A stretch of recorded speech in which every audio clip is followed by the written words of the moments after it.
Hello दोस्तों, स्वागत है आपका अपने YouTube channel cool boy Kulbir में। आज का वीडियो जो हमारी मैथ और रीजनिंग की सीरीज़ चल रही है उसका 4th प्रैक्टिस सेट है। इससे पहले 3 प्रैक्टिस सेट आपको करवा चुके हैं मैथ और रीजनिंग के। जिसने भी नहीं देखे हैं तो वो ज़रूर देख लें। वीडियो के डिस्क्रिप्शन बॉक्स में प्लेलिस्ट दे दी है। और इससे पहले 25 प्रैक्टिस सेट आपको अदर सब्जेक्ट के भी करवा चुके हैं, जिसमें सभी क्वेश्चन आपको देखने को मिले हैं जो कि आपको काफ़ी पसंद आए हैं। जिसने भी नहीं देखा तो वीडियो के डिस्क्रिप्शन बॉक्स में प्लेलिस्ट है उसकी भी, वो भी आप देख सकते हैं। साथ ही उन वीडियो की पीडीएफ भी आपको मिल जाएगी आपकी प्रैक्टिस के लिए टेलीग्राम ग्रुप के ऊपर। आप कूल बॉय कुलबीर लिख के टेलीग्राम पे सर्च कीजिए और वहाँ से जो ग्रुप है उसको ज्वाइन कर लीजिए, ठीक है। तो चलिए ज़्यादा समय आपका ख़राब नहीं करेंगे, शुरू करते हैं आज का जो प्रैक्टिस पेपर 4 है मैथ और रीजनिंग की सीरीज़, जो कि लगातार 25 प्रैक्टिस सेट की सीरीज़ चलने वाली है। तो शुरू करते हैं आज का प्रैक्टिस पेपर 4। पहला क्वेश्चन देखिए, ए बी और सी में 1050 को इस प्रकार से विभक्त किया जाना है कि ए का भाग बी तथा सी के संयुक्त भाग का 2/5 हो। आप देखिए, ऐसे क्वेश्चन जो बिल्कुल आसान मेथड से मैं आपको बता दूंगा, सिर्फ स्टेटमेंट के आधार पे ही आपको सोल्व करना है, कुछ भी नहीं करना, देखते ही आप इनका आंसर दे देंगे, ठीक है। तो यहाँ पे क्या हो जाएगा, यहाँ पे देखिए ए का भाग, तो सबसे पहले ए लिख लीजिए, ठीक है। उसके बाद क्या कहा, बी तथा सी का संयुक्त, बी तथा सी का संयुक्त का मतलब बी प्लस सी, ठीक है। भाग का 2/5, 2/5 का मतलब इसको यहाँ पे लिखेंगे तो ये हो जाएगा 2:5, ठीक है। अनुपात में हम इसको कर लेते हैं क्योंकि ऐसे क्वेश्चन अनुपात से ही जल्दी हो जाएंगे, ठीक है। भाग हो गया यहाँ पे, इसको चाहे 2/5 लिख दीजिए चाहे 2:5 लिख दीजिए, वो एक ही बात है, ठीक है। तो अनुपात में ले रहे हैं तो यहाँ पे अनुपात में आपको दिखा दिया है, ठीक है। अब क्या करना है, तो ए का हिस्सा आपने निकालना है। तो ए का हिस्सा निकालने के लिए क्या होगा, ए इज इक्वल टू कुल धनराशि, टोटल जो धनराशि आपकी पहले तो वो कितनी है 1050, ठीक है। गुणा में क्या हो जाएगा, गुणा में जो आपका ए का अंश है वो, और बटे में अनुपातिक योग। ए का अंश इसमें कितना है 2 है, और अनुपातिक योग कितना हो जाएगा, दोनों को मिलाएंगे तो 5 और 2 7। तो क्या हो जाएगा, ये 2/7 हो जाएगा, ठीक है। अब इसको कैंसिल कर देंगे 7 से, ये कितने पे जाएगा, 7 एकम 7, कितना बचा 3, 7 पंजे 35 और 0, और 150 गुणा 2 कितना हो गया 300, ठीक है। तो क्या इसका सही आंसर हो जाएगा 300 हो जाएगा, ठीक है दोस्तों। कुछ भी नहीं था इसमें, एक तरीका तो था ये जो आप अनुपात से कर सकते थे। एक दूसरा तरीका और मैं आपको बता देता हूँ, वो कैसा है वो देखिए। जैसे आपको पता है ए प्लस बी प्लस सी तो कितना है 1050 है, ठीक है। तो यहाँ से क्या करेंगे, जैसे हम लिख लेते हैं यहाँ पे A plus B plus C is equal to है 1050, ठीक है। उसके बाद यहाँ पे क्या है, ए यहाँ पे बी प्लस सी इन्होंने दे रखा स्टेटमेंट, बी प्लस सी के संयुक्त का 2/5, यानी बी प्लस सी, इसका क्या करना है 2/5 करना है, ठीक है। इसका हमने 2/5 कर दिया, और ये किसके बराबर होगा, ए के बराबर होगा, ठीक है। ये हो गया ए के बराबर। बी प्लस सी का 2/5 किसके बराबर दे रखा है इन्होंने, ए के बराबर।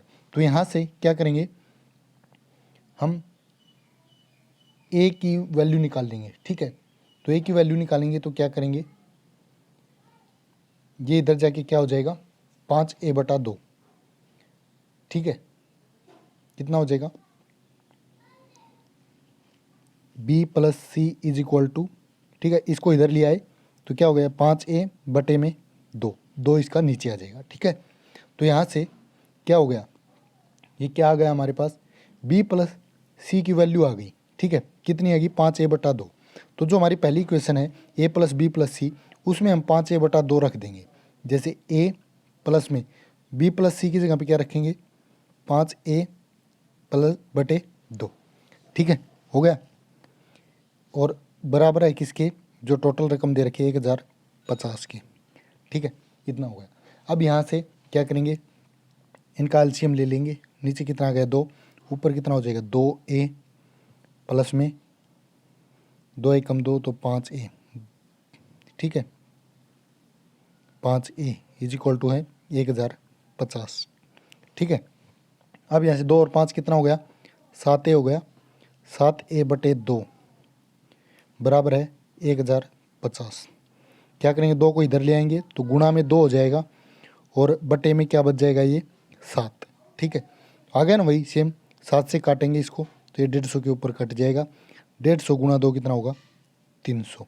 तो एक मेथड है ये, ठीक है। दोनों मेथड से आपको बता दिया, जिससे भी आपको आसान लगे उससे आप इसको कर सकते हैं, ठीक है। कुछ नहीं करना, b+c की वैल्यू निकाल लीजिए, फिर a+b+c वाले में रख दीजिए, सीधा आंसर आपका आ जाएगा। कुछ भी नहीं है तो क्या आ जाएगा इसका राइट आंसर, 300। उसके बाद कौन सा आरेख दर्शाता है कि भाषा जो है अंग्रेजी हिंदी का संबंध दर्शाता है। तो सबसे पहले तो आएगी भाषा। भाषा के अंदर वो हिंदी भी हो सकती है और इंग्लिश भी हो सकती है। तो ये ऑप्शन कौन से में है, ए ऑप्शन में है, तो ये इसका सही आंसर हो जाएगा, ठीक है। उसके बाद किसी समकोण त्रिभुज की समकोण बनाने वाली भुजाएं 5 और 12 के अनुपात में है। तो एक मान लीजिए 5x है, दूसरी आपकी 12x। यदि त्रिभुज का क्षेत्रफल आपको दे रखा है तो कर्ण की लंबाई आपने बतानी है। तो क्या फार्मूला होता है त्रिभुज का क्षेत्रफल निकालने का, 1/2 गुणा में b गुणा में h, ठीक है। तो यहाँ पे क्या करेंगे, b और h आपको दे रखे हैं यहाँ पे, ठीक है। 1/2 गुणा में 5x गुणा में 12x, और ये बराबर किसके दे रखा है इन्होंने, 270 के, तो ये आ जाएगा 270, ठीक है। तो यहाँ से 2 से कैंसिल करें, 2 6 12, 6 5 30x² हो गया। ये 30x² किसके बराबर आ गया, 270 के। तो यहाँ से x² किसके बराबर आ गया, 270/30 के, 0 से 0, 3 में 27। तो x² बराबर है किसके आ गया, 9 के। तो x की वैल्यू क्या आ गई, यहाँ से 3 आ गई, ठीक है। x कितना हो गया आपका, 3 हो गया। उसके बाद x की वैल्यू 3 आ गई, तो अब इसमें हम रख देंगे x की जगह पे 5 तिये 15 और 12 तिये 36, ठीक है। 15 और 36 हमारी क्या आ गई, भुजाएं आ गई हैं, ठीक है। अब बिल्कुल आसान तरीके से सोल्व हो जाएगा। 15 और 36 आपके पास भुजाएं आ गई हैं। जैसे ये समकोण त्रिभुज है ये वाली, तो ये एक भुजा तो आ गई आपकी 15, एक आ गई 36। तो इन दोनों का जो योग होगा स्क्वायर का, वो किसके बराबर होगा, जो कर्ण है इसके बराबर होगा। तो 15 का स्क्वायर, ठीक है, प्लस में 36 का स्क्वायर, और इसका क्या कर देंगे रूट। 15 का होता है 225, प्लस में 36 का कितना हो जाएगा आपका, 36 का स्क्वायर रूट करेंगे तो ये कितना हो जाएगा आपका, 36 का करेंगे तो 1296, ठीक है। तो 1296 और 225 को ऐड कर देंगे,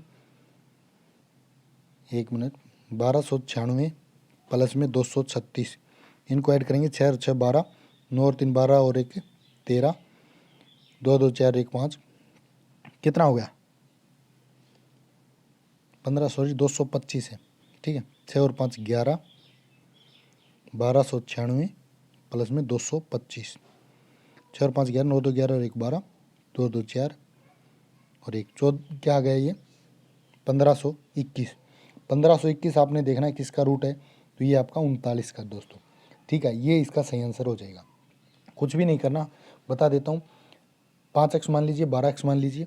उसके बाद आपका फार्मूला होता है क्षेत्रफल का 1/2 गुणा में b गुणा में h।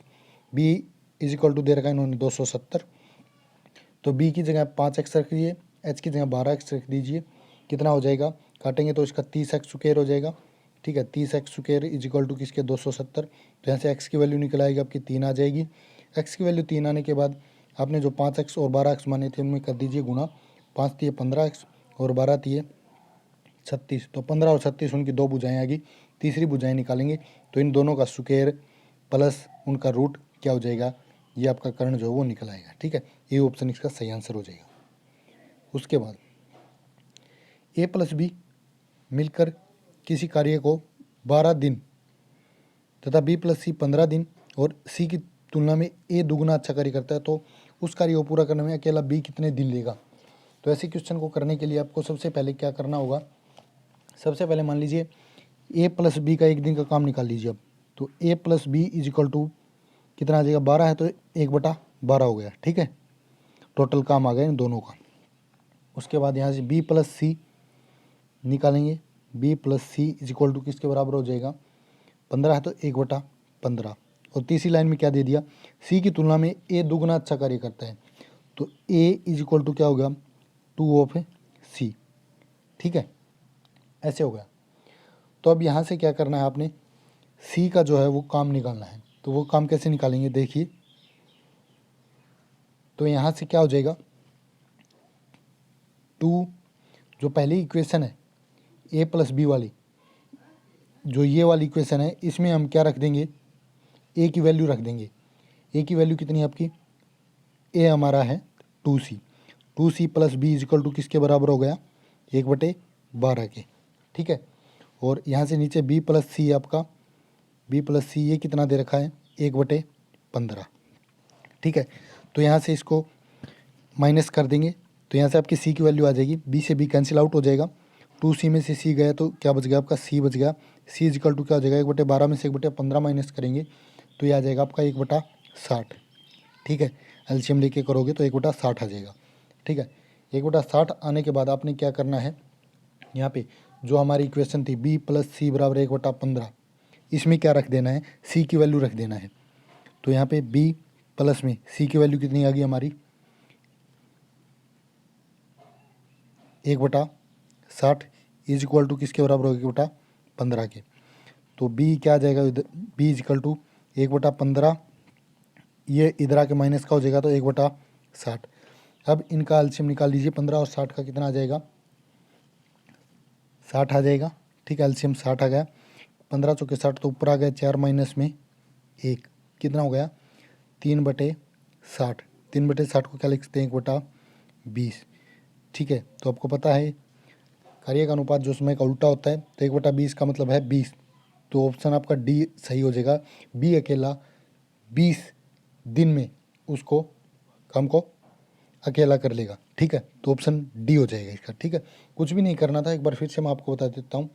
ए प्लस बी का एक दिन का काम निकाल लीजिए, बी प्लस सी का निकाल लीजिए, सी ए इजकल टू 2c इन्होंने दे ही रखा है, तो वहाँ से आपको सी की वैल्यू निकालनी है। सी की वैल्यू निकालने के बाद बी प्लस सी वाले में उस वैल्यू को पुट कर दीजिए, आपका आंसर आ जाएगा। ठीक है, उसके बाद दो संख्या हैं, किसी तीसरी संख्या से क्रमशः 12.5% और 25% अधिक है। पहली संख्या दूसरी संख्या के कितने प्रतिशत के बराबर है। तो जैसे कुछ भी मान सकते हैं, कुछ भी एज्यूम कर सकते हैं आप इनमें से। ठीक है, कोई भी एक संख्या ले लीजिए, चाहे तीसरी संख्या ले लीजिए, मान लीजिए तीसरी संख्या आपकी 100। ठीक है, 100 हमने वो संख्या जो है वो मान ली है। उसके बाद तो पहली संख्या क्या हो जाएगी, 12.5% अधिक है, तो 12.5 का मतलब है 25/2। ठीक है, तो 100 में 25/2 ऐड कर देंगे, इतनी अधिक हो जाएगी वो। ठीक है, तो ये कितनी आ जाएगी, 225/2। ठीक है, उसके बाद जो दूसरी संख्या वो कितनी अधिक है, 25%, तो 100 का 25 होगा तो 125 हो जाएगी दूसरी संख्या। तीसरी हमने ले ही रखी है 100 होगी, 222.5 होगी, सॉरी 222/2 होगी, और तीसरी होगी 125। 3 संख्याएं होगी अब हमारे पास। अब हमने क्या निकालना है, इन्होंने पूछा है पहली संख्या दूसरी संख्या के कितने प्रतिशत है। पहली संख्या हमारी कौन सी आई है, पहली आई है, कितनी आई है, 225/2। ठीक है, पहली तो होगी 225/2, बटे में दूसरी संख्या, दूसरी संख्या हमारी कितनी, 125, तो इसके नीचे मैं 125 कर देता हूँ, और गुणा में क्या हो जाएगा 100। ठीक है, 100 है ये, तो अब इसको कैंसिल आउट कर देंगे, तो इसको काटेंगे तो क्या हो जाएगा, 5 से काट दीजिए, 5 दूनी 10, 5 5 25, 5 चौके 20, 5 5 25, फिर यहाँ से 5 5 25, 5 में 45। ठीक है, 5 से इसको काटेंगे 20 पे, 2 से काटेंगे 10 पे, 2 10 और 9 की गुणा कितना हो गए 90। तो ये आपका राइट आंसर हो जाएगा, ऑप्शन ए हो जाएगा। ठीक है, कुछ भी नहीं करना, सिर्फ स्टेप बाय स्टेप आपने चलना है। उसके बाद नेक्स्ट देखिए, ये कूट भाषा में दे दिया, तो यहाँ पे देखिए ये चेक कर लिए, TUVOPQ, यानी एक एक अक्षर बीच में छोड़ रहे हैं, तो ई से EFG हो जाएगा, और LMN हो जाएगा। GN वाला ऑप्शन कौन सा है, सी ऑप्शन है, सी आपका राइट आंसर हो जाएगा। एक एक अक्षर छोड़ के अगला अक्षर इन्होंने ले रखा है। ठीक है, उसके बाद ऐसे ही ऑर्गेनाइजेशन से कौन सा अक्षर नहीं बनाया जा सकता। ये देखिए इनमें कौन सा अक्षर जो है वो नहीं आया हुआ, तो कौन सा अक्षर नहीं आया हुआ, देखिए ORANG ई, ई देखिए ऑर्गेनाइजेशन में ई कहीं भी नहीं है, तो कौन सा ऑप्शन नहीं बनाया जा सकता, बी वाला ऑप्शन, ठीक है। उसके बाद नेक्स्ट है कृष्ण मूर्ति 15,000 कमाता है, उसका 80% व्यय करता है, वेतन में संशोधन के कारण उसका मासिक आय में 20% की वृद्धि हुई है, किन वस्तुओं के मूल्य बढ़ जाने से 20% अधिक व्यय करना पड़ता है, उसकी नई बचत क्या होगी। देखिए सबसे पहले तो कमाता कितने हैं, 15,000, ठीक है, 80% व्यय कर देता है, तो इसका 80% हम निकाल लेंगे, 80/100 करके, 2 जीरो से 2 15 8 120, यानी कि 12,000 क्या करता है, ये है उसका खर्चा, ठीक है, 12,000 क्या आ गया उसका खर्चा। उसके बाद वेतन में संशोधन के कारण उसकी मासिक आय 20% की वृद्धि हुई है, 15,000 में 20% की वृद्धि हुई है, तो 15,000 का हम यहाँ से 20% और निकाल लेंगे, कितना आ जाएगा, 2 जीरो से 2 जीरो, 15 दूनी 3,000 रुपये, तो 15 और 3 18,000 हो गया। अब टोटल कितना हो गया इसका, जो मासिक आय है वो आपकी होगी 18,000 रुपये, ठीक है। अब क्या कहता है, किंतु वस्तुओं में मूल्य बढ़ जाने से अब 20% अधिक व्यय करता है, पहले कितना व्यय करता था, ये व्यय था जो हमने निकाला था 12,000, अब क्या कहता है 20% और बढ़ गया, तो 12,000 का 20% और निकाल लीजिए, कितना आ जाएगा, 2 जीरो से 2 जीरो, 12 दूनी 2400 रुपये और बढ़ गए, तो 12,000 में हम ऐड कर देंगे 2400, कितना आ गया, 0 0 4 4 1 14,400, ठीक है। तो अब जो उसकी मासिक आय है वो तो है 18,000 और जो खर्चा है वो है 14,400, तो अब उसकी ये पूछा है कि उसकी नई बचत क्या होगी, तो 18,000 में से हम 14,400 माइनस कर देंगे, तो 18,000 में से 14,400 माइनस करेंगे तो क्या आ जाएगा, 0 0, 10 में 4 गए 6 और 7 में 4 गए 3, 3600, तो कौन सा ऑप्शन हो जाएगा, A option is the right answer, ठीक है। कुछ नहीं करना, सिर्फ क्या करना समझ लीजिए, 15,000 का 80% निकालना है, उसके बाद ये तो है व्यय, उसके बाद आपने क्या निकालना है, उसकी आय में 20% वृद्धि, तो 15,000 का 20% और निकाल दीजिए, फिर उसकी नई आय हो जाएगी 18,000, उसके बाद क्या करना है, 20% अधिक व्यय करना पड़ता है, तो जो 12,000 व्यय निकाला था उसका 20% और निकाल दीजिए, और अधिक जो खर्चा है वो 20% और बढ़ गया था ना, तो 12,000 का 20% निकाल के वो उसमें ऐड कर दीजिए। अब जो नई बचत है, जो नया वेतन है, उसमें से आप जो बचत है वो घटा दीजिए, आपका आंसर आ जाएगा, ठीक है। उसके बाद 6 7 18 23 38, पहले एक का अंतर, फिर कितने का, 11 का, फिर कितने का, 5 का, फिर कितने का, तो ये देखिए 15 का, ठीक है। तो यहाँ से अब इनका डिफरेंस देखिए, यहाँ पे 4, तो यहाँ पे कितना आना चाहिए, 9 का डिफरेंस होना चाहिए। इसके बाद तो 38 में हम 9 जोड़ेंगे तो कितना हो जाए, 9 8 17, यानी कि 47, ठीक है। जो डिफरेंस है वो देखिए 1 5 9 ऐसे चल रहा है, ठीक है। ये 11 15, तो 4 का डिफरेंस के बाद 19 ऐड होना चाहिए था इसमें, ठीक है। तो ये ऐसे करना है। उसके बाद रीजनिंग का क्वेश्चन है FNC, ये क्वेश्चन आपके लिए है, इतने क्वेश्चन करवा रहे हैं, इस क्वेश्चन का आंसर आप बताएंगे कमेंट करके क्या इसका सही आंसर है, ठीक है। उसके बाद ए किसी वस्तु को बी को 25% लाभ पे, बी उसी वस्तु को 20% लाभ पे, सी उसी वस्तु को डी, देखिए कैसे करेंगे, ए किसी वस्तु को बी को, ए ने मान लीजिए 100 में वो वस्तु खरीद ली, ये हो गया ए, उसके बाद उसने बी को दे दिया 20% लाभ पे, तो 100 का 20% 20 होता है, तो उसने बी को दे दिया 120 में, ठीक है। फिर क्या करता है, बी ने सी को उसी वस्तु को 10% लाभ पे,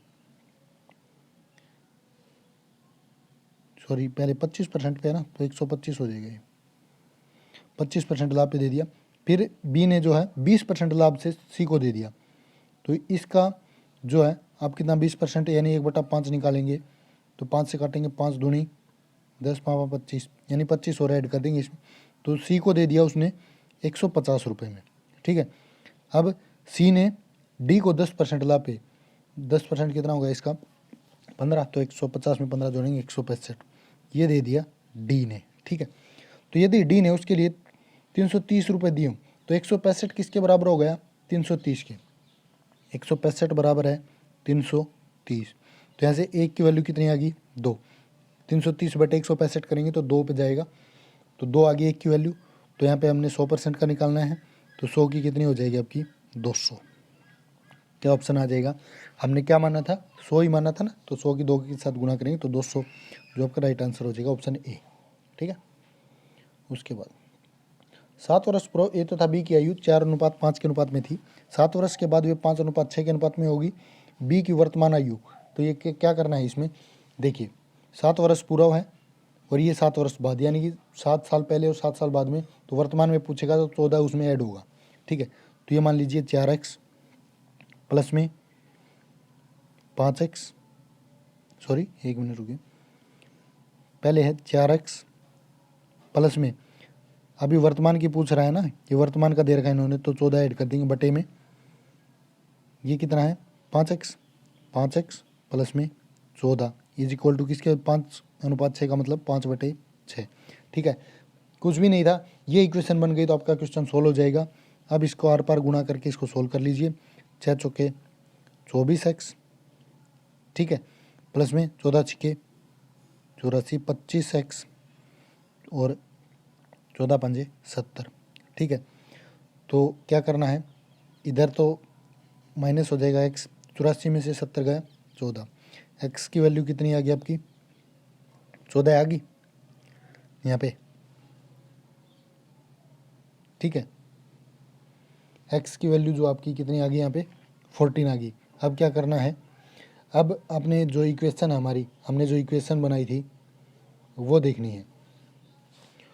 5x, अब क्या पूछा इन्होंने 7 वर्ष के बाद पूछा ना, 5x प्लस में 7, तो इस इक्वेशन में हम ये पुट कर देंगे x की वैल्यू 14 पंजे 70 प्लस में 7 कितना हो गया 77। तो वर्तमान में जो b की आयु वो कितनी होगी आपकी 77 होगी। ठीक है, क्योंकि ये जो हमने निकाला है ये आपका कितना आया है 14x आया है। 14x हम इस इक्वेशन 5x प्लस 7 वाली में रख देंगे तो आपका जो सही आंसर है वो आ जाएगा। ठीक है, क्योंकि उस समय जो थी वो आपकी 5x थी और अब वर्तमान में पूछ रहा है तो प्लस में 7 ऐड हो जाएगा। x की वैल्यू हमारे पास 14 आ गई, तो 14 गुणा में 5 प्लस में 7, 14 पंजे 70 प्लस में 7 कितना हो गया 77। D option is the right answer.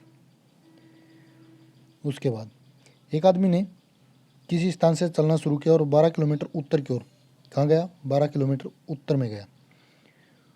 वह 90 डिग्री बाएं घुमा, कितना घुमा है 90 डिग्री। ठीक है, और बाएं घुमा थोड़ी दूर चलकर रुक गए। यदि आरंभिक स्थान और अंतिम स्थान के बीच दूरी 13 किलोमीटर हो, यानी ये और ये कितना हो 13 हो, ये इधर वाली 12 है ये 13 हो, तो जो है उत्तर में घूमने के बाद वह कितनी दूर चला। तो ये जो दूरी है ये आपने बतानी है। तो यहाँ पे क्या करेंगे 13 का स्क्वायर और 12 का स्क्वायर, इसमें 13 के स्क्वायर में से 12 का स्क्वायर घटा देंगे। 13 का 169 होता है, 12 का 144 होता है, कितना आ गया, जो पाइथागोरस है वो इसमें फॉर्मूला लग जाएगा। ठीक है, तो 169 में से 144 गया तो कितना बच गया 25। 25 का रूट किसका होता है 5 का, तो बी, क्योंकि फार्मूला आपको पता होना चाहिए। पाइथागोरस के अगर क्वेश्चन कर रहे हैं आप, बार बार पाइथागोरस का यूज हो रहा है, तो वो फार्मूला आपका क्या होता है, जो आधार का स्क्वायर, ठीक है, प्लस में जो कर्ण है उसका स्क्वायर और इज इक्वल टू होता है किसके स्क्वायर के बराबर, जो परपेंडिकुलर होता है उसके स्क्वायर के बराबर, और इसका होता है रूट। ठीक है, तो ये ऑप्शन हो जाएगा। उसके बाद है निर्देश दिए गए हैं 2021 में एक परिवार द्वारा विभिन्न मंदों पर व्यय की गई धनराशि की बचत की प्रतिशतता दे रखी है इन्होंने। तो क्या पूछा है, यदि परिवार की कुल आय 1,50,000 रही हो तो भोजन पर कितनी धनराशि व्यय की गई। भोजन कितने परसेंट है 23, तो इसका 23% निकाल दीजिए, आपका आंसर आ जाएगा। निकाल के दिखाने की ज़रूरत नहीं है मेरे हिसाब से तो, क्योंकि वीडियो काफ़ी लंबा हो जाता है। सिर्फ आपको तरीका पता होना चाहिए, तरीका पता होने के बाद आप खुद भी निकाल सकते हैं। ठीक है, उसके बाद है परिवार द्वारा किस मद पर भोजन के स्वयं सर्वाधिक व्यय किया है। तो देखिए भोजन 23% था, उसके बाद 20% किस पे किया है अन्य पे, तो क्या हो जाएगा इसका ऑप्शन सी हो जाएगा अन्य। यदि वर्ष 2021 में परिवार की कुल आय 1,50,000 रही हो तो आवास तथा परिवहन पर किए गए व्ययों का अंतर। आवास और परिवहन, पहले तो आप जो 1,50,000 दे रखा है इसका आवास का 15% निकालिए, फिर परिवहन का निकालना है आपने 5%, ठीक है, और फिर आवास वाले में से परिवहन का माइनस कर देंगे, वही आपका उत्तर आ जाएगा, ठीक है। उसके बाद वेन आरेख है। वेन आरेख में क्या बताना है, उन अक्षरों की पहचान कीजिए जो खिलाड़ी हों, जो डॉक्टर भी हों परंतु कलाकार नहीं हो। तो कलाकार ये है, ठीक है, ये नहीं हो, बाकी जो खिलाड़ी भी हों और क्या हो, डॉक्टर भी। तो कौन सा ऑप्शन आ गया एक अकेला आपका, बी आ गया, ठीक है, बी, ऑप्शन सी हो जाएगा, ठीक है। ये था आज का वीडियो, कैसा लगा कमेंट करके जरूर बताइए। वीडियो को ज़्यादा से ज़्यादा शेयर कीजिए, चैनल को सब्सक्राइब नहीं किया तो जल्दी से सब्सक्राइब कर लीजिए। आपका इस वीडियो को यहाँ तक देखने के लिए धन्यवाद।